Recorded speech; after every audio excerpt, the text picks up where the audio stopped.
Hi, this is Chris looking at the upcoming Monday, July 21st trading session. And as you can see, I have the economic calendar laid out in front of you, but really not much at all on the calendar. Very abnormally light news flow during the session. And as a result, it's very difficult to imagine a market moving event.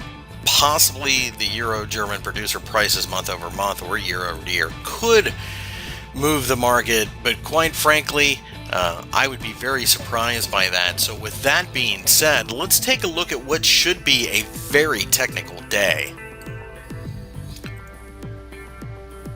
For me, one of the more interesting markets to follow during the session will be the Euro-US dollar pair.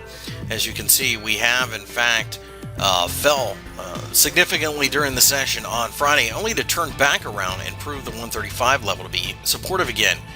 With the producer price index coming out of Germany, that is a possible catalyst on a bounce, but quite frankly, I feel that this is more or less just a technical move waiting to happen.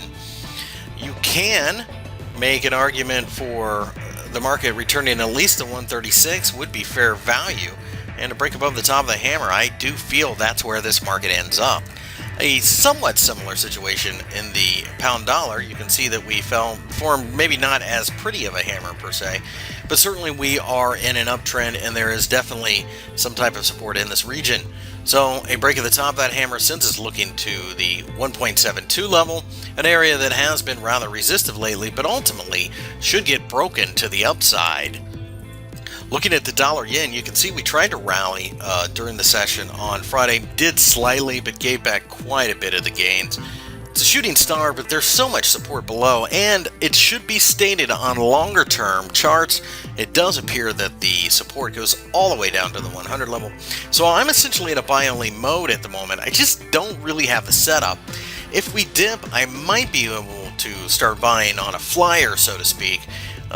Expecting a bounce, but technically the market doesn't really look like it knows exactly what it wants to do down here.